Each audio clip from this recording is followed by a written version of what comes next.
여러분, 오늘 우리는 어떻습니까? 내가 지금 팔을 걷어붙이고 밥 먹는 것도 잊어버리고 이리저리 뛰어다니면서 최선을 다하는 일은 무엇입니까?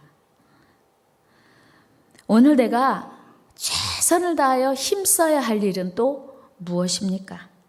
오늘 본문은 부활하신 주님이 그의 제자들을 찾아가셔서 하시는 말씀 내용입니다. 부활하신 주님은 당신의 십자가의 죽음으로 인해서 낙심하고 좌절하고 두려워하고 불안에 떨고 있는 제자들을 찾아가셨습니다. 19절 말씀 보면 제자들이 유대인들을 두려워하여 문들을 닫았더니 라고 말씀하고 있어요.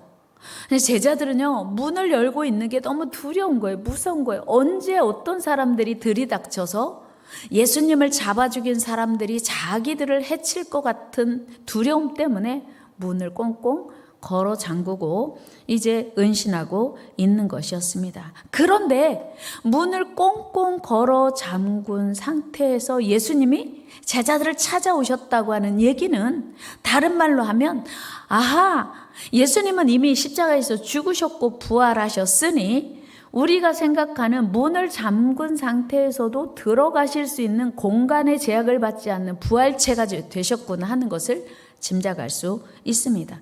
그러니까 성경이 지금 우리에게 말해주고 싶은 것이 뭐냐면, 제자들은 두려워하고 있고 예수님은 부활하셔서 이미 예전의 몸이 아닌 새로운 모습이 되셨다는 것을 강조하고 있습니다. 사실 제자들은 이미 막달라 마리아로부터 주님이 부활하셨다는 소식을 들었습니다. 그런데도 믿어지지도 않고 별로 관심도 없었어요. 주님 부활하신 뭐해? 우리는 이제 어떻게 하는 거야? 사실 예수님이 죽으신 죄명이 뭐냐면 신성모독죄, 종교적인 죄예요. 신성모독죄, 자기가 하나님의 아들이라고 하고, 그리고 자기가 이제 성전도 헐고 다시 사흘 만에 진다고 하고 말도 안 되는 이야기들을 한다고 해서 신성모독죄로 예수님이 잡히셨고요. 정치적으로는 내란 음모죄로 예수님이 십자가에 처형되신 것입니다. 그러니 당연히 3년 반 동안 예수님과 함께 동고동락했던 제자들에게 충분히 부정적인 영향력이 미칠 수 있는 상황이었어요. 그러니까 베드로가 예수님을 그렇게 사랑했지만 빌라도 법정에서 예수님을 모른다고 3번씩이나 부인할 수밖에 없었던 거예요. 너무 무서워서, 너무 두려워서. 예수님이 지금 잡히셔서 힘을 못 쓰시는 걸 보니까 저러다 나도 죽겠다 싶으니까 예수님을 네가 오늘 밤 나를 3번 부인할 거야 라고 하는 경고를 들었음에도 여지없이 예수님을 3번 부인합니다. 마태복음 26장 72절 말씀 읽어요. 시작. 베드로가 맹세하고 또 부인하여 이르되 나는 그 사람을 알지 못하노라 하더라. 아멘. 여러분, 진짜 사랑이 뭐예요? 분리할 때도 여전히 사랑하는 거예요. 다 같이 해볼까요? 진짜 사랑은 분리할 때도 사랑하는 거다. 그러니까 사랑하는 아내가 남편을 진짜 사랑한다면요, 남편이 불치의 병에 걸렸어도 여전히 사랑하는 거예요. 한결같이. 이게 진짜 사랑이에요. 진짜 사랑은 사랑하는 아내가 불치의 병에 걸렸어도 여전히 사랑하는 거, 이게 진짜 사랑이에요. 여러분, 진짜 사랑하시기를 축복합니다. 여러분, 아내가 어떤 불치병에 걸려도 끝까지 사랑하고 지켜주는 게 진짜 사랑하는 남편이에요. 마찬가지로 남편이 불치병에 걸려도 끝까지 남편 것들 지키는 것이 아내의 사랑입니다. 그런데 오늘 베드로는 예수님이 십자가에 달려 불리한 상황이 되는 것을 보고 멀찍이 거리를 두기 시작한 거예요. 사람이 그렇게 연약해요. 우리의 장담이 그렇게 확실하지 않습니다. 사실 베드로와 다른 제자들이 처음 예수님의 부르심을 받을 때만 해도 예수님은 너무나 담대하셨고 당당하셨습니다. 그래서 제자들은 예수님을 위해서 자기의 모든 걸 다 드리고 자기 평생을 다 드리겠다고 했어요. 사실 그렇게 했어요. 배도 버리고 그물도 버리고 직업도 버리고 부모도 버리고 예수님을 따랐습니다. 예수님은 너무나 능력 많으시고 예수님은 믿음직스럽고 기댈 만한 그런 멋진 분이었어요. 그런데 지금 예수님께서는 힘없이 무기력하게 십자가에 달려 죽으시는 것입니다. 예수님이 죽음과 함께 제자들이 그동안 쌓아놓았던 꿈과 미래도 다 허물어졌어요. 예수님이 어떻게 저렇게 십자가에서 힘없이 죽으실 수가 있어? 그럼 내 꿈은 어떻게 되는 거야? 나의 미래는 어떻게 되는 거야? 내가 예수님을 믿고 나의 모든 걸 다 포기하고 예수님을 따랐는데 예수님의 제자들은 낙심과 절망 속에 쌓여 있었어요. 그리고 자신의 신변조차 안전하지 않아서 지금 문을 꽁꽁 걸어 잠그고 숨어 있는 것입니다. 여러분, 지금 제자들의 마음이 얼마나 힘들고 어려웠겠습니까? 또한 그들은 지금 얼마나 많은 갈등을 하고 있었겠습니까? 이제 우리 앞으로 어떻게 되는 거야? 이제 우리 어디 가서 무엇을 하며 살아야 되는 거야? 그래, 예수님을 믿은 거 잘못한 거 아니야? 우리가 예수님을 선택한 건 어리석은 선택이었어. 다시 갈릴리로 가야 되는 거 아니야? 다시 고기 잡으러 가야 되는 거 아니야? 뭐 이런 갈등과 고민을 그들은 계속 하고 두려움 속에 쌓여 있었습니다. 지금 제자들에게서 그 어떤 기대나 희망, 소망, 기쁨, 평강 찾아볼 수 없었습니다. 엠마오로 내려가는 제자들의 모습에서도 두려움과 근심 어린 빛이 가득했음을 엿볼 수 있습니다. 우리 누가복음 24장 17절 시작. 예수께서 이르시되 너희가 길 가면서 서로 주고받고 하는 이야기가 무엇이냐 하시니 두 사람이 슬픈 빛을 띠고 머물러 서더라.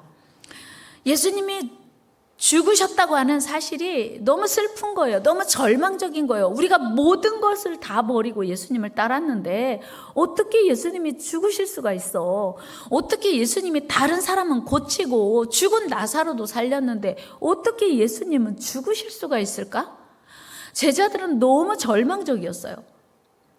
여러분, 오늘날에도 하나님을 믿는 우리 성도들 중에 예수님을 믿어도 하나님이 우리를 사랑하신다고 해도 세상 근심과 두려움에 눌려서 낙심하고 절망할 때가 얼마나 많습니까? 그러나 이거 사단의 공격인 거 아십니까? 마귀는 우리에게 절망을 줘요. 마귀는 우리에게 두려움과 불안을 줍니다. 하나님은 우리에게 평강 주시기를 원하세요. 마귀는 두려움을 줘요. 여러분 지금 마음이 두려우십니까? 뭔가 불안하십니까? 그럼 마귀가 여러분들의 마음을 주장하고 있다는 증거예요. 여러분, 주님이 오늘 부활하신 주님이 제자들을 찾아오셔서 두려움에 떨고 있는 제자들에게 하신 첫 번째 말씀이 뭐냐면 너에게 평강이 있을지어다예요. 너에게 평강이 있을지어다. 근심 걱정은 사탄이 줍니다. 두려움과 불안은 사탄이 주는 거예요. 우리 주님은 평강을 주는 것입니다. 여러분, 하나님을 믿는 성도들이 두려움에 빠져서 하나님과 멀어지게 되는 것 분명한 사탄의 공격입니다. 여러분, 그러므로 우리는 그 어떤 상황에서도 두려워하지 말고 평안하시기를 축복합니다. 이 은혜를 깨달은 베드로는 그 어떤 죽음의 위협 앞에서도 더 이상 쫄지 않고 두려워하지 않았습니다. 그는 부활의 주님을 만난 이후에 너무 당당하고 담대하게 변했어요. 오늘 베드로의 모습을 보면서 우리가 취해야 할 모습임을 우리는 한번 확인할 수 있습니다. 사도행전 4장 19절 20절 말씀 읽어요. 시작. 베드로와 요한이 대답하여 이르되 하나님 앞에서 너희 말을 듣는 것이 하나님의 말씀을 듣는 것보다 옳은가 판단하라. 우리는 보고 들은 것을 베드로를 위협하고 더 이상 복음을 전하지 못하게 하는데 베드로가 얼마나 담대한지 우리는 보고 들은 거 말하지 않을 수 없어. 나는 사실대로만 말해. 대단히 담대하게. 어쩌면 이 베드로가 예수님을 3번이나 부인했던 그 베드로라고 하는 거 인정하기 어려울 정도 아닙니까? 그리고 계집종 앞에서도 나는 저 사람을 절대 몰라라고 예수님을 3번이나 부인했던 그 베드로라고 여겨지지 않을 만큼 베드로가 담대하게 변했어요. 여러분, 어떻게 이렇게 변했어요? 베드로가 다시 사신 주님, 부활하신 주님을 만나고 난 이후에 베드로는 완전한 승리를 이뤘어요. 4장 12절, 21절 읽어요. 시작. 관리들이 백성들 때문에 그들을 어떻게 처벌할지 방법을 찾지 못하고 다시 위협하여 놓아주었으니 이는 모든 사람이 그 된 일을 보고 하나님께 영광을 돌림이라. 아멘. 사내들인 공회원들이요, 베드로를 잡아서 옥에 가두고 할 수 있으면 없애버리고 싶었던 거예요. 자기들이 잡아 죽인 예수가 그리스도라, 메시아라, 하나님의 아들이라, 우리의 구원자라 계속 말하니까 너무 불편한 거예요. 그래서 사실 베드로를 없이 하고자 했는데 베드로를 절대로 손대지 못하도록 분위기가, 많은 사람들이 베드로를 이제 지켜보고 있었고 베드로를 응원하고 있었기 때문에 베드로는 더 이상 그들을 해칠 수 있는 존재가 아닌 것을 알게 되었던 거예요. 여러분, 오늘 우리도 베드로처럼, 베드로 안에 사라진 모든 두려움처럼 우리도 두려움을 다 던져버리고 담대하게 하나님 앞에 나아가는 저와 여러분 되기를 축복합니다. 실제로 오늘 본문에 보면 두려움의 문을 꽁꽁 걸어 잠그고 두려워 떨던 제자들은 부활의 주님을 확인하고 나서 두려움에서 자유하게 돼요. 와, 진짜 예수님이 살아나셨네. 예수님이 십자가에서 죽으신 줄 알았더니 죽음을 이기셨네. 확인하고 기뻐하게 된 거예요. 자유하게 된 거예요. 예수님께서요, 부활하셨다고 해도 믿지 못하니까 제자들에게, 얘들아, 내 손 좀 봐. 여기 못자국 있지 않아? 내 옆구리를 봐. 로마 병정에게 찔린 창자국 있지 않아? 예수님이 확인시켜 준 거예요. 요한복음 20장 20절 말씀 읽어요. 시작. 이 말씀을 하시고 제자들이 주를 보고 기뻐하더라. 예수님의 손과 발을 만져보고 예수님의 옆구리를 만져보고서야 제자들은 안심이 된 거야. 아, 진짜 죽으신 그분이 살아나셨구나. 예수님은 죽음도 이기시는 분이시구나. 그러면 그렇지. 다 같이 한번 해봐요. 그러면 그렇지. 그러면 그렇지. 우리가 믿는 주님이 맞네. 우리가 믿던 그 능력의 주님이 맞아. 이렇게 그들은 기뻐하게 된 거예요. 사실 그때까지 제자들은 로마로부터 이스라엘이 해방되는 날이 우리에게 평안을 얻는 날이라고 착각하고 있었어요. 그러나 그들에게 진정한 평화, 참 평화는 부활의 주님을 만남으로 이루어졌습니다. 이처럼 부활하신 주님이 제자들에게 주신 첫 번째 선물은 바로 모든 두려움을 이기는 평안이었습니다. 이 평안이, 부활의 주님이 주시는 이 평안이 오늘 저와 여러분들에게 임하기를 축복합니다. 이 평안이 진짜 평안이에요. 온전한 평안입니다. 이 놀라운 평안이 부활의 주님이 우리에게 주신 큰 선물임을 여러분 기억하시길 바랍니다. 여러분, 영혼구원이 하나님의 소원인 거 아시나요? 영혼구원은 하나님의 소원입니다. 우리를 향한 하나님의 소원은 영혼구원이에요. 여러분, 영혼구원이 하나님의 소원이라고 한다면 우리의 소원도 하나님의 소원과 같이 영혼구원이어야 돼요. 여러분, 하나님이 기뻐하시는 뜻이 뭘까요? 영혼구원이에요. 어떻게 알 수 있어요? 어렵지 않아요. 부활하신 주님께서 갈릴리로 간 제자들을 찾아가셔서 조반을 차려주시고 첫 번째 말씀하신 내용을 보면 알 수 있어요. 여러분, 십자가에 달려 죽으신 주님이 제자들을 찾아가셔서 하시고 싶은 말씀이 얼마나 많으셨겠어요. 특별히 제자 베드로를 보시고, 야, 너 왜 나 모른다고 했어? 내가 말했지, 너 오늘 3번 나를 부인할 거라고. 그때 네가 뭐라고 했어? 나 절대 안 한다고 했지. 내가 죽을지언정 부인하지 않겠다고 했지. 근데 너 나 부인했잖아. 왜 그랬어? 이렇게 따질 법도 한데 예수님은 아무것도 묻지도 따지지도 않으시고, 요한의 아들 시몬아, 네가 나를 사랑하느냐? 네, 제가 주님 사랑하는 줄 주께서 아시나이다. 그랬더니 내 양을 먹여. 예수님이 하실 말씀이 얼마나 많으시겠어요. 다 거두절미하고 전도해, 그 얘기 하신 거예요. 부활하신 주님이 제자들을 찾아가셔서 당부하신 얘기가 전도하라는 얘기인 거 보면 예수님의 소원이 무엇인지 알 수 있는 대목인 거예요. 요한복음 21장 15절 말씀 읽어요. 시작. 그들이 조밥 먹은 후에 예수께서 시몬 베드로에게 이르시되, 요한의 아들 시몬아, 네가 이 사람들보다 나를 더 사랑하느냐 하시니, 이르되 주님 그러하나이다. 내가 주님을 사랑하는 줄 주님께서 아시나이다. 이르시되 내 어린 양을 먹이라.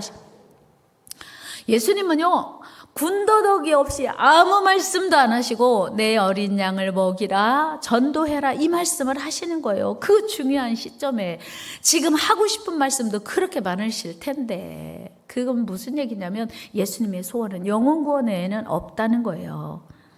그래서 베드로는 주님의 마음을 잘 알아차렸잖아요. 주님께 받은 그 사명, 그 당부를 그대로 실천합니다. 사도행전 4장 12절 13절 읽어요. 시작. 다른 이로서는 구원을 받을 수 없나니 천하 사람 중에 구원을 받을 만한 다른 이름을 우리에게 주신 일이 없음이라 하였더라. 그들이 베드로와 요한이 담대하게 말함을 보고 아멘. 많은 사람 앞에서 베드로의 생명을 좌지우지할 수 있는 사람들 앞에서 담대하게 복음 전해요. 다른 이로서 구원받을 수 없어.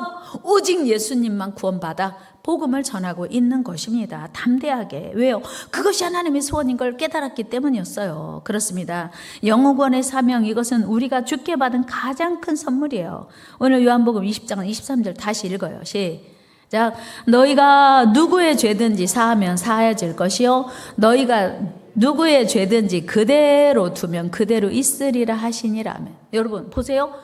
예수님이 지금 제자들에게 가서 내가 너희를 세상에 보낸다라고 말씀하시면서 누구의 죄든지 사하면 사하여질 것이요 그대로 두면 그대로 있으리라. 무슨 얘기냐면 제자들에게 죄를 사할 권세가 있다는 말이 아니고, 누구의 죄를 사하기 원하여 전도하여 주께 오면 그 죄는 용서되고, 그대로 두면, 그들에게 전도하지 않고 그대로 두면 그들의 죄는 용서받지 못한다, 그런 얘기예요.